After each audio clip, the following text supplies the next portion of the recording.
Oh my God, Mwami Brian, simanyi nawe nnyinza kutandikira, simanyi we nnyinza kusembera, kwegamba ndi awo ninga kati nze nfuusa omusiru naye nga kinnyambye nnyo nti you are a father, you are a brother, like brother to me, you understand my situation. Thank you so much for understanding me, first of all. Ekyo kyo kinzizizaamu amaanyi okuba nti osoose n'oyogerako nange ate n'oba ng'otegedde n'ebyo byennyini oba oluusi famire ezimu gye zisirikira.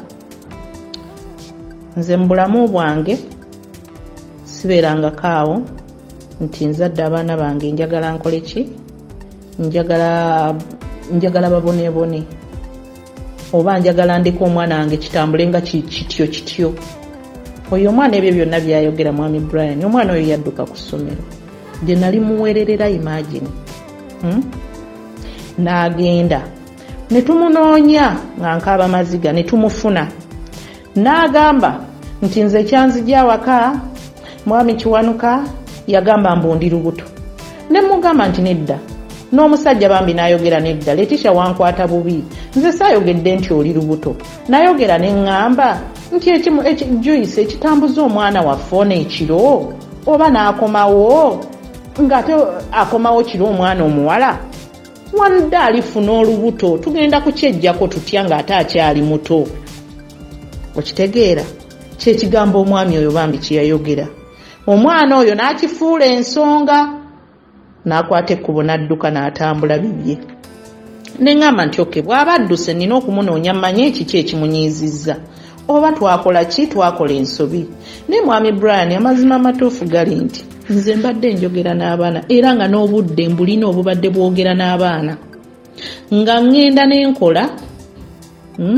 n'enkola kubanga nze ebiseera bye nakubiramu ekyeyo Mwami Brian nali mwana muto, in my 20s nze nga ŋŋenda mu America, ŋŋenda mu Bungereza n'enkuba ekyeyo, okitegeera. So ebintu byonna nembikola bulungi nnyo nezira, but she was young, so tiyasobola kulaba mbeera mbi, tiyasobola kulaba, so yagenda okuzaalibwa nga ndi mu mbeera mbi naye yagenda okukula ng'ate alaba mbeera nnungi. So waliwo kikyamu bukyamu Mwami Brian, sigamba nti nali siina budde bwogera na mwana oyo nabulina, naye byonna ekinkubiza essimu eno oba ekindikoodingisiza ka recording kano kukwebaza Mukama wange. Omukama Katonda oyo atakuumira mpeera, atakuumira bantu ssente, akunkuumire ng'oli mulamu bulungi era akumpeera ekyo ekisingawo, ate ofune abawala abalala abalungi abateeyise nga mwana oyo oba abataliiko bizibu nga bya Letisha. Nsaba Mukama Katonda akumpeera omukisa. Nze bannaye Mukama Katonda simanyi naye Mukama Katonda ampulira akunnyongerere byonna n'abakwogerako baffe natwakoowa, abakwogerako obubi baboneebone, bagamba tosabira bubi munno naye atakola obubi akwerabiza Katonda.